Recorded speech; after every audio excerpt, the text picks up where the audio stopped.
Boys are boys from the beginning. If you were born a boy, you stay a boy. Girls are girls right from the start. If you were born a girl, you stay a girl and grow up to be a lady. Only girls can be the mommies. Yes, welcome back.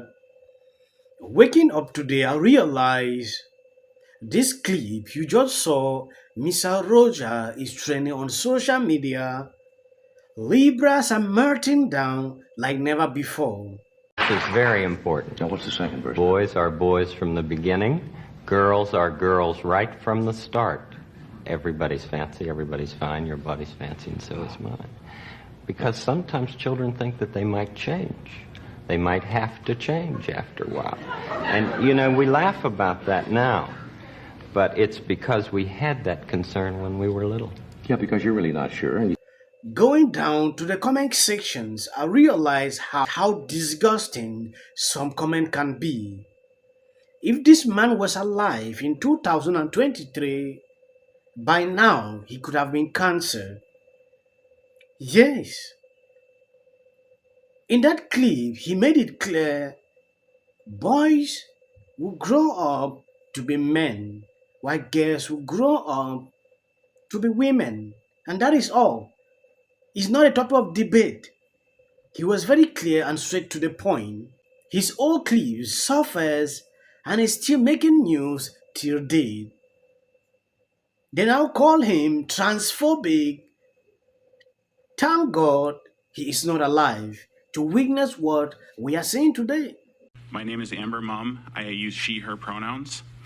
I'm a member of the St. Cloud Hive of the Parents and Allies of Trans Youth, the Transgender Movement for Liberation, and a member of the Tea Time Support Group run by the Aliveness Project. I am also a proud transgender woman, but more importantly, I am the mother of two wonderful transgender and gender expansive children. I drove down from St. Cloud to show my support for House File 146 and thank Representative Finke for introducing such an important and life-saving bill to protect trans children and their families at such a critical time for us. As you may be aware, there's a torrent of damaging, ill-informed, and This clip I came across published by Alpha News, a representative of Transgender Movement for Liberation, testify in favor of a bill to make Minnesota a trans refuge. I will play the video so you can see exactly what I'm talking about. If you have not subscribed to this channel, please endeavor to do that. And if possible, why not share this clip? Tea Time Support Group run by the Aliveness Project. I am also a proud transgender woman, but more importantly, I am the mother of two wonderful transgender and gender expansive children. I drove down from St. Cloud to show my support for House File 146 and thank Representative Finke for introducing such an important and life-saving bill to protect trans children and their families at such a critical time for us. As you may be aware, there's a torrent of damaging, ill-informed, and outright malicious legislation being introduced across the country, targeting transgender and gender expansive people broadly, but trans children in particular. It is our daily experience to be forced to keep track of which state is safe for us to visit. Minnesota has been overall very accepting and supportive of our family, but even then we don't feel 100% safe and assured that we will be able to get the gender-affirming care that both of my kids need and deserve.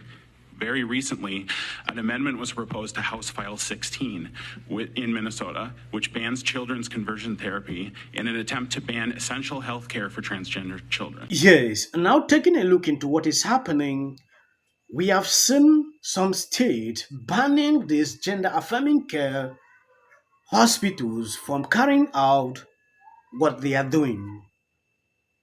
Though some states are still doing that, especially Democrat-controlled cities. Even in Canada, recently I saw where a lot of these people, they are still allowed to do this, with the consequences attached to this.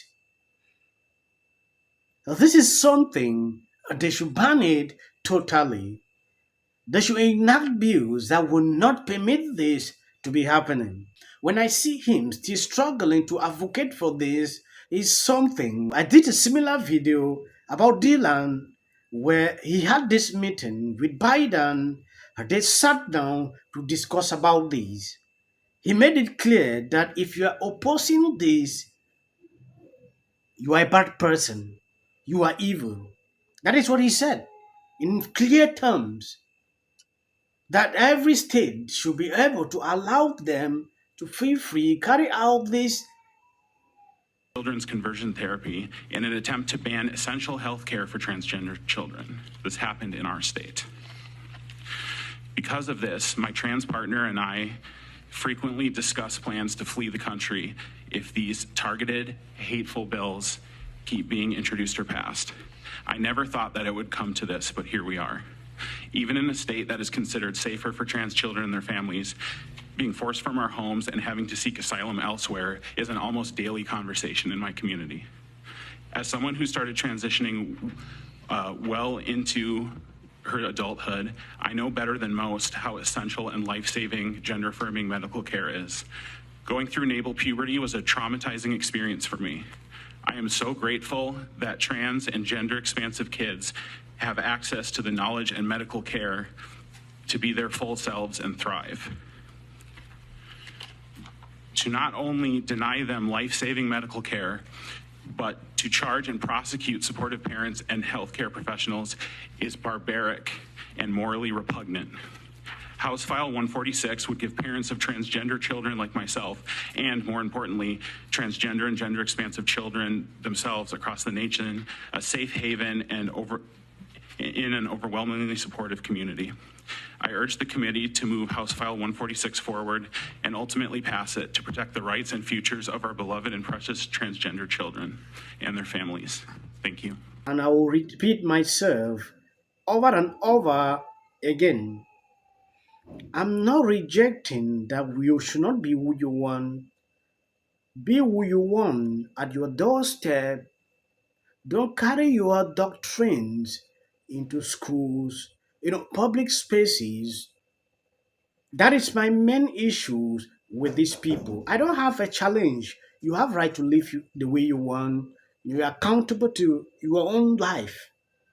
So when you now carry these issues, take into the classroom, struggling to indoctrinate children about it, it is where I have issues. Now you have trans children. I don't know if trans school should be created, that this school is meant for transgender students. Because when you take your children intermix into real, like where our children are schooling, we are bound to be witnessing this issue of transgender doctrines coming up in schools. That is where I have challenge. In similar situations like locker room, they should have separate locker rooms where they can do what they want inside. These numerous problems we have every day, this has been seen in the woman locker room. It should not be happening. They should have separate spaces